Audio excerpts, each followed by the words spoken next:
Bonjour à tous. Alors aujourd'hui, je vous présente The Spirit Keepers Tarot Vitruvian Edition. Donc c'est un jeu très rare qui est sorti en quantité très limitée. Il n'est plus disponible. Il est absolument magnifique. À la base, il était sorti en noir et blanc tout simplement. Puis il y a eu une deuxième édition, c'est celle-ci qui est donc sur les tons sépia. La créatrice du jeu est en train de travailler sur une version couleur de ce jeu. Alors je pense qu'il va partir, enfin ils vont se vendre comme des petits pains. Moi en tout cas je vais sauter sur l'occasion dès qu'ils seront disponibles. Alors ce jeu il est absolument sublime, c'est un de mes préférés. La boîte est très jolie également.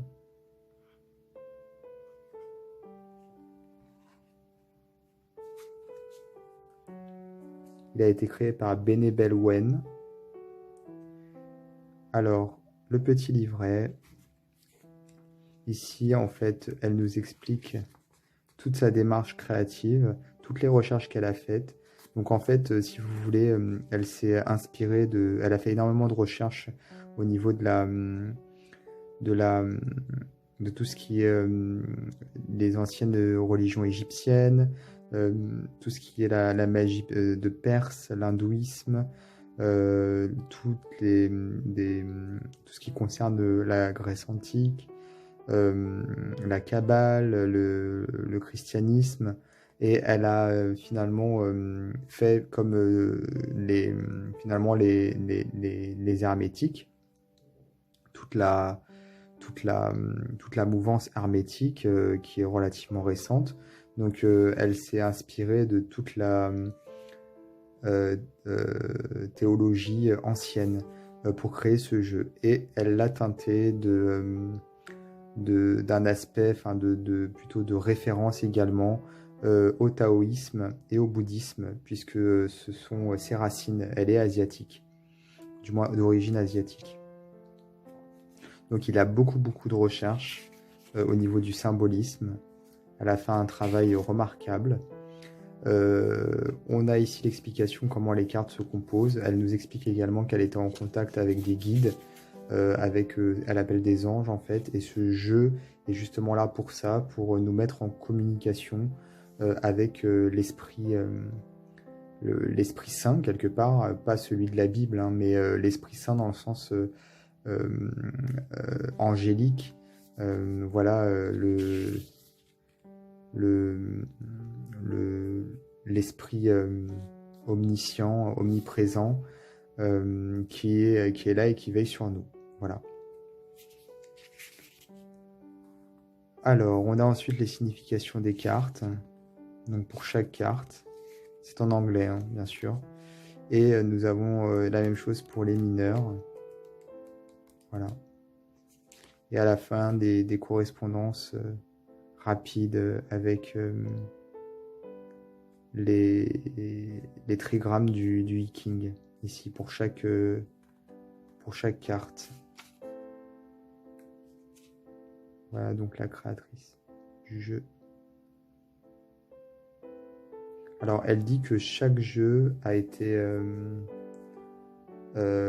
oint d'une huile qui a été faite artisanalement par elle. Alors, je sais pas trop ce qu'elle entend par là. Est-ce qu'elle a juste mis une ou deux gouttes d'huile sur la boîte ou si ce sont toutes les cartes? En tout cas, le jeu, il n'a pas d'odeur, il n'a pas de... Enfin, il n'est pas gras, il n'y a rien, donc je pense qu'elle a dû mettre peut-être quelques gouttes. Je sais pas trop comment elle a fait. À la base, je pensais qu'elle avait peut-être fait ça sur son propre jeu, mais en fait, non, elle dit que c'est chaque jeu, donc... Bon, là, il y a une petite carte qui dit qu'elle a fait une erreur sur la boîte. Bon, rien de grave. Ça, c'était un certificat d'authenticité. Et ensuite, voici les cartes. Donc, nous avons 3 cartes pour le fou. Et c'est pas on choisit, c'est pas genre 3 cartes et on doit en choisir une parmi les 3. Elles ont toutes les 3 des significations différentes. Donc, The Initiate, l'initié, The Seeker, le chercheur, et The Keeper, le gardien. Donc en haut, nous avons le nom des cartes qui lui auraient été soufflées par ses guides. Nous avons ici donc le numéro de la carte, donc 0. À gauche, la correspondance soit des éléments, soit au niveau de l'astrologie. Et à droite, nous avons l'alphabet phénicien. Et en bas, nous avons finalement une phrase, comment dire, l'explication, enfin la signification de la carte en une phrase. Donc celui-ci, par exemple, l'initié, c'est l'esprit à la recherche d'expérience. Le chercheur, c'est l'esprit à la recherche de science. Et le gardien, c'est l'esprit qui est qui est au service de l'esprit. Voilà. Voilà. Alors le dos des cartes, il est très très beau. Au niveau de la taille, c'est une taille standard de jeu de tarot. Les cartes glissent très très bien. On a des bordures dorées et on a des cartes épaisses de très bonne qualité qui sont en plus soyeuses au toucher, mais elles glissent bien, vraiment. Alors pour les cartes titres, on a des dos différents. Enfin, le certificat et la carte qui dit qu'il y a une erreur dans la boîte. On a un dos différent.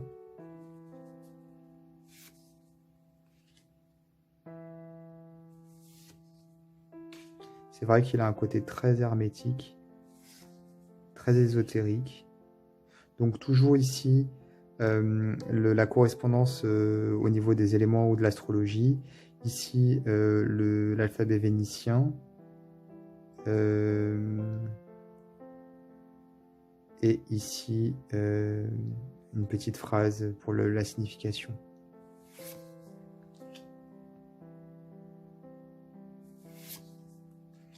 Les cartes sont très très belles. Donc j'attends avec impatience la version couleur. Il y avait donc eu une version aussi en noir et blanc. Et celle-ci, c'est ma préférée. J'ai pas l'autre, j'ai pas la version noir et blanc, j'ai que celle-ci. J'étais tellement content quand je l'ai trouvé, puisque je l'ai loupé lorsqu'il est sorti. Et il se vend une fortune. Ce jeu, 800 $, jusqu'à 1000 $. Donc voilà, moi j'étais très content quand je l'ai trouvé à un prix correct, bien entendu. Je le trouve très très beau. J'aime vraiment ces jeux-là qui sont un petit peu empreints d'illustrations anciennes. On dirait un vieux grimoire. On a l'impression que ce jeu transmet un savoir ancestral, comme si on avait accès à quelque chose de rare. J'aime beaucoup aussi les connotations, effectivement, à l'hermétisme, hein, forcément, mais également, on sent effectivement le côté un peu... enfin, ses origines asiatiques.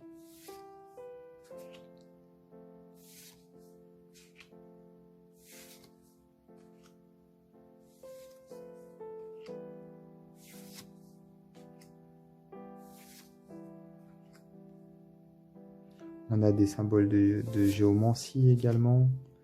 On a vraiment énormément de recherches qui a été faite.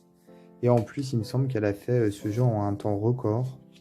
Alors, je ne sais pas le processus de création, mais en tout cas, pour les dessiner, ils ont été faits, enfin, les illustrations ont été faites à l'encre.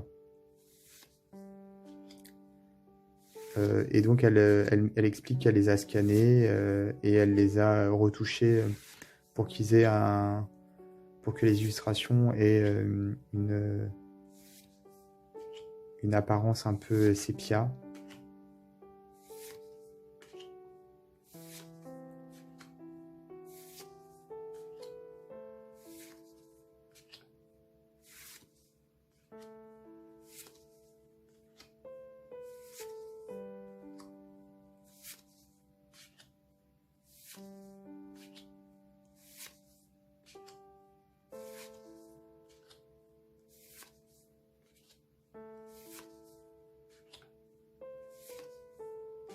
Qu'est-ce qu'il est beau. Ici, on a la Kabbale avec l'arbre de vie, par exemple. Alors, je ne me suis pas non plus penché dessus énormément. Parce que je l'ai eu il n'y a pas longtemps, je l'ai reçu il n'y a pas longtemps. Mais rien que comme ça, en le regardant, on voit toutes les références, tout le symbolisme.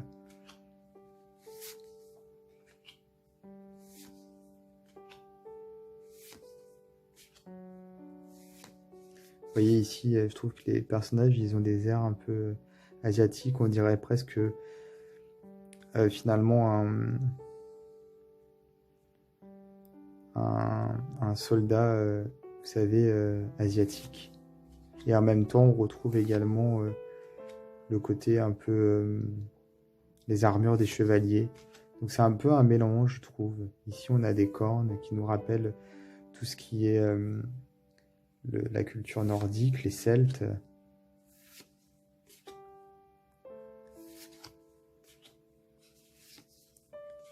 Voilà, c'est un jeu magnifique, vraiment. Un de mes préférés. J'ai eu beaucoup de mal à le trouver, mais une fois que je l'ai eu, voilà, il ne m'a pas déçu, bien au contraire. Alors j'étais quasi sûr qu'il allait me plaire de toute façon, mais là je suis super content de l'avoir, il est juste magnifique. Voilà. Alors n'hésitez pas à vous abonner à ma chaîne, à activer les notifications si ce n'est pas déjà fait, et moi je vous dis à très bientôt pour d'autres vidéos.